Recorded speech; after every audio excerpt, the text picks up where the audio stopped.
How to build accountability as a coach. Let's get into it. Accountability as a coach is maybe the most important ingredient in being a master at coaching. Your relationship to accountability extends beyond yourself, and it extends directly to the person that you're coaching, the team you're coaching, or the organization you're coaching. You know, in the teams I coach all over the world, no matter startup to Fortune 100, what I hear a lot is that people need to be more accountable. But the people that need to be more accountable are often not the ones who are saying that.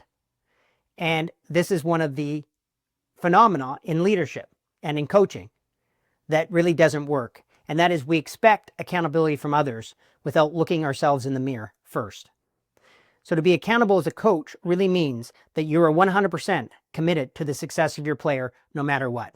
It starts there. So your mindset wants to be, I am responsible for my coachees' success, period. Okay. I am responsible for my team's success, period. And that is where you want to enter your coaching relationship from. So then when you have clearly defined what the game is, the clear goals and objectives, you define how we're going to measure that together, what success looks like. You've stretched the thinking so people are inside some kind of goal that's not predictable. Then the magic ingredient is accountability, and it starts with you. It starts with you as the coach. When I coach my clients, I am clear I'm 100% accountable for their success, period, full stop. I will do whatever it takes to make sure that they win at the game that they said they're out to accomplish, period. And then I am there available with my expertise and my experience, but I'm there more listening for, are they accomplishing it? Where are we stopped, right? What could we put in? Are we off track? Are we on track? What can we celebrate? What can we move beyond as a disappointment? And I'm never letting go of the championship. I'm never letting go of, we said that we would be there by that date with these results. And I got your back in that. I'm your coach. So a large part of building accountability is being emotionally connected yourself to their goals mattering.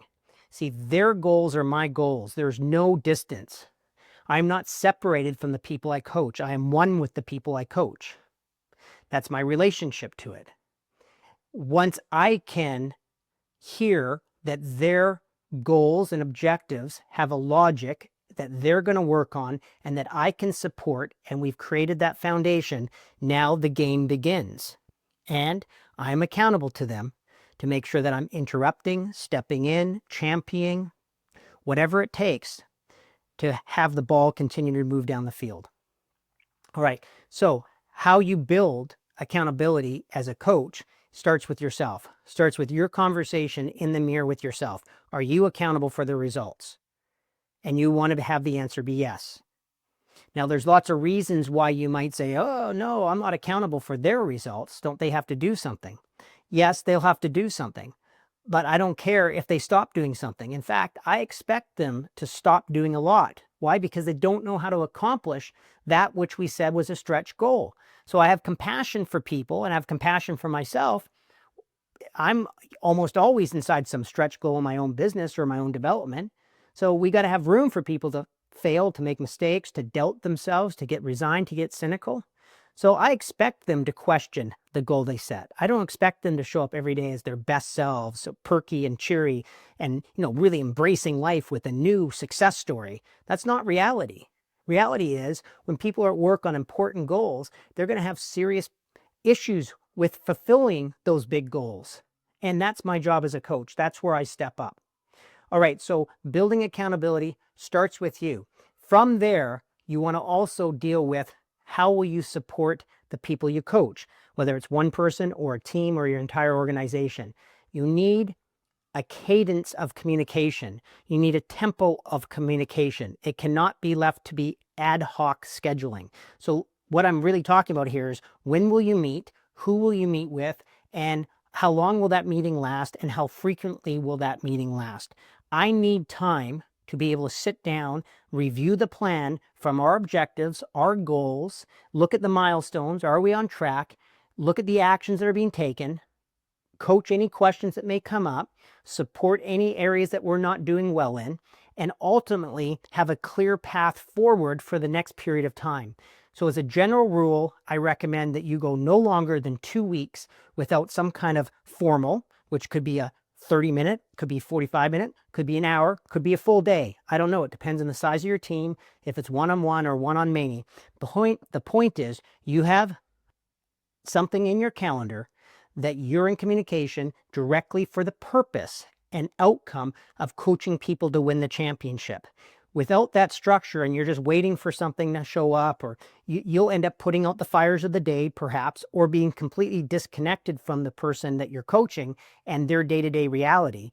Then they get on a call with you, or they show up for a meeting with you, and the whole meeting spent catching up on where they're at versus somebody who's there coaching them along the way.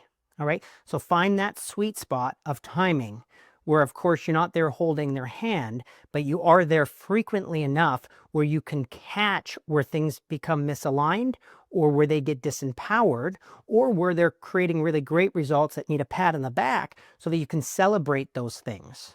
All right. Have your coaching relationship matter. And here's where I look. Because I'm accountable for their results, I will do the perfect schedule with the people I coach. Sometimes it's more frequently because we need to deal with something that's pressing or that needs momentum to be built. Sometimes it's less frequently because we have some momentum, or just the design of the results or project we're in can have a longer term, like 2-week touch point. But look for yourself. It can change over time. Always have the next meeting in your calendar with anybody you're coaching. Never leave some existing meeting, saying we'll schedule later. Always have the next touch point, and always be clear, what is that person or what is the team working on between those two calls or meetings? Because why am I rigorous about that? Because I'm accountable for their results.